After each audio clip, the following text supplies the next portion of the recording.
নমস্কাৰ। এই মুহূৰ্তত অসমৰ প্ৰত্যেকগৰাকী জনগণলৈ দিব ওলাইছোঁ ডাঙৰ খবৰ। তো যিসকল মানুহে ভিডিঅ'টোত ক্লিক কৰিছে অনুগ্ৰহ কৰি ভিডিঅ'টো স্কিপ নকৰি প্ৰথমৰ পৰা শেষলৈ চাই থাকিব, কিয়নো এইটো ভিডিঅ'ৰ মাজত শ্ৰমিকসকলৰ পৰা আৰম্ভ কৰি কৃষকসকললৈ কেইখনমান গুৰুত্বপূৰ্ণ খবৰ প্ৰদান কৰিম।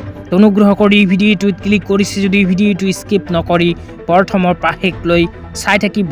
লগতে মোৰ চেনেলত নতুন হ'লে প্লিজ চেনেলটো ছাবস্ক্ৰাইব কৰি মোৰ লগত থাকিব আৰু ভিডিঅ'টো ভাল লাগিলে অনুগ্ৰহ কৰি শ্বেয়াৰ কৰি দিব। তো বলক ভিডিঅ'টো আৰম্ভ কৰি আজি প্ৰথমটো গুৰুত্বপূৰ্ণ খবৰৰ বিষয়ে বিস্তাৰিত জানি লওঁ। আজি প্ৰথমটো গুৰুত্বপূৰ্ণ খবৰ হ'ল শ্ৰমিকসকলৰ বাবে। তো আপোনালোকে মোবাইল স্ক্ৰীনত চাব পাৰিছে অসম চৰকাৰে শ্ৰমিকসকলৰ বাবে এনেকুৱা এখন আপডেট প্ৰদান কৰিছে। ইয়াতে লিখা আছে অসমৰ চাহৰ 200 বছৰীয়া ঐতিহ্যৰ প্ৰতি আমাৰ সন্মান। 25 জানুৱাৰীত শুভাৰম্ভ এটি কলি দুটি পাত আঁচনি। আজি হ'ল 25 জানুৱাৰী। অসম চৰকাৰে আজি প্ৰায় আৰম্ভ কৰিলে এটি কলি দুটি পাত আঁচনি। তাৰপিছত লিখা আছে 5,000 টকাকৈ চাহ বাগিচা শ্ৰমিক কৰ্মচাৰীসকললৈ এককালীন আৰ্থিক সাহায্য। অসম চৰকাৰে এটি কলি দুটি পাত আঁচনিৰ জৰিয়তে আজি প্ৰায় চাহ বাগিচা শ্ৰমিক কৰ্মচাৰীসকলক 5,000কৈ টকাৰ এককালীন সাহায্য প্ৰদানৰ কাম আৰম্ভ কৰিলে। তো চাহ বাগিচাত কৰ্মৰত শ্ৰমিকসকলে আজি প্ৰায় 5,000কৈ টকা লাভ কৰিব আৰু যিসকলে লাভ কৰা নাই অতি শীঘ্ৰে এটি কলি দুটি পাত আঁচনিৰ জৰিয়তে লাভ কৰিব 5,000কৈ টকা।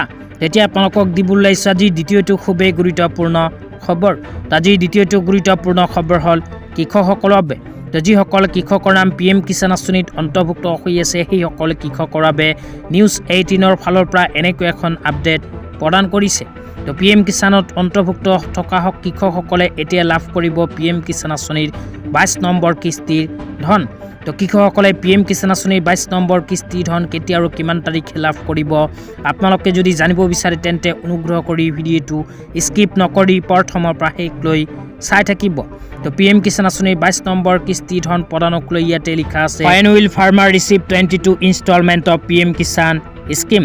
তাৰপিছত আৰু লিখা আছে according to media reports the next installment 22 installment of the PM Kisan scheme is expected to be released in February 2026। ইয়াৰ লগতে আৰু লিখা আছে however the official date has not been announced yet। তো ইয়াতে উল্লেখ কৰা অনুযায়ী যিসকল কৃষকৰ নাম PM কিষাণ আঁচনিত অন্তৰ্ভুক্ত হৈ আছে সেইসকল কৃষকৰ বেংক একাউণ্টত PM কিষাণ আঁচনিৰ 22 নম্বৰ কিস্তি ধন অহা ফেব্ৰুৱাৰী মাহত প্ৰদান কৰা হ'ব। মিডিয়া ৰিপৰ্ট অনুযায়ী অহা ফেব্ৰুৱাৰী মাহত PM কিষাণ আঁচনিৰ ধন প্ৰদান কৰা হ'ব বুলি উল্লেখ কৰিছে, কিন্তু অফিচিয়েল আপডেট এতিয়ালৈকে প্ৰদান কৰা নাই।